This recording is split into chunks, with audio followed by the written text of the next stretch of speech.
We're in Windows Server 2019. I'm going to show you how to add a VPN server.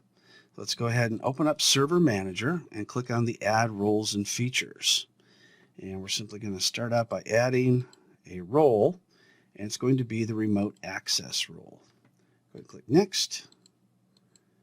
And we have a few options here. We've got routing, web application proxy, but we're going to choose the top option, direct access and VPN. Go ahead and click Next and install.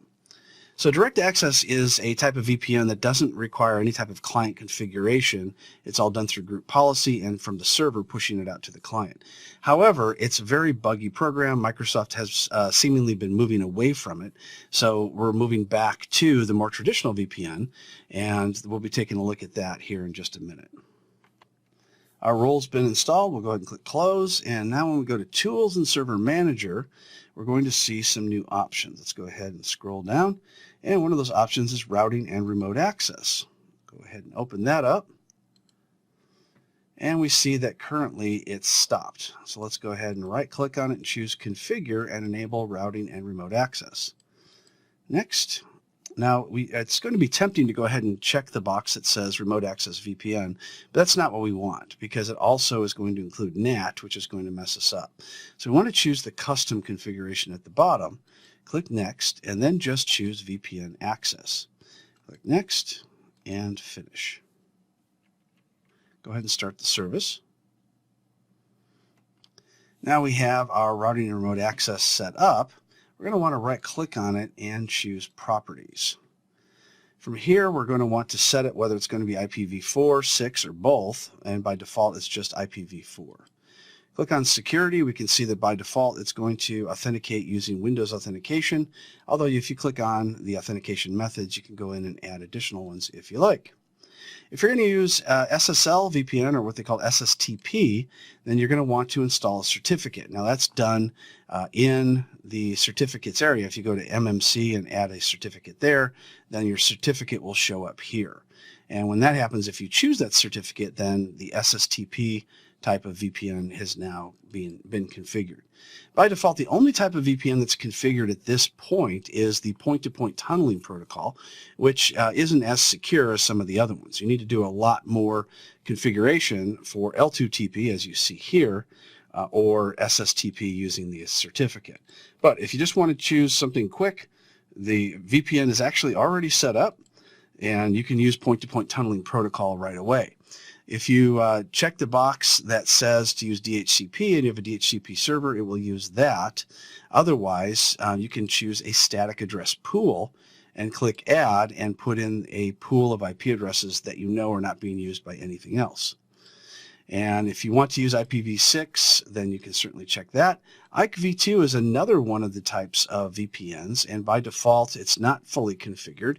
So you'll have to do some additional settings that way. So we'll do some additional videos on all the other types of VPNs, but this particular one is just a quick way of setting up VPN using point-to-point tunneling protocol. So we click OK. Now, we're going to have to go back in and change the IPv4 to DHCP. There we go. Now what we want to do is we have to go into the remote access logging policies because we're not quite done. Right-click and choose NPS for Network Policy Service. And we have to go in and we have to correct a couple of policies. So by default, you see the red X's on these two policies. Double-click on the first one and choose Grant Access. Click OK. Click on the second one and also choose Grant Access. Click OK. Now we need to go into Active Directory and we need to open up our Active Directory users and computers. And inside there we need to go and enable any users by double-clicking on them and choosing Dial-In and click Allow Access. Then we'll click Apply and now it's all done. Now I'm on a Windows 10 computer and I've gone into the control panel and now we're going to set up a VPN connection to our new VPN server. So we'll click on Network and Sharing Center and then we'll click up Set up a new connection or network. So we're going to want to choose VPN from the list, click Next, and we're going to choose to create a new connection, so don't worry about that. Click on VPN, and now we're going to put in our IP address. Now we're internal to the VPN server. In your case, you're going to be external. So instead of putting in this internal address like I am for demonstration purposes, you're going to be putting in the external IP address or a name if you created a special VPN name. Go ahead and click Create. Now we'll click on Change Adapter Settings, and we'll see there's our VPN connection. Let's click on Properties. And we're going to go to where it says Security and change the type of VPN from automatic to point-to-point. Now you can leave it at automatic and it will work, but the problem with doing that is that it'll scroll through all the different types of VPNs before it finally finds the point-to-point one that you want. So this way it just happens a little faster. Then we go to Networking and double-click on TCP/IP4. And instead of leaving the DNS up to DHCP, it's much better if you go ahead and type in the IP address of your domain controller that is doing DNS resolution for you, because that way it will resolve the names to IP addresses immediately instead of waiting 45 seconds to a minute and a half before it happens. One more change, we'll want to uncheck the Use Default Gateway on the remote network. So the reason for that is if we leave it checked, then that will mean that all traffic, say I'm at home, I VPN'd into the office, all traffic, including my web browsing, is going to go through the default gateway. And that's really going to slow me down, and it's also going to slow the office down. So if you uncheck that, then my web browsing will go out directly, and only my VPN traffic will go back to the network. So go ahead and click OK, and now we can go ahead and click Connect, and we'll click on VPN. Connect, and we'll put in our username and password. Now, you don't have to use the domain information for point-to-point tunneling. And we see we are now connected.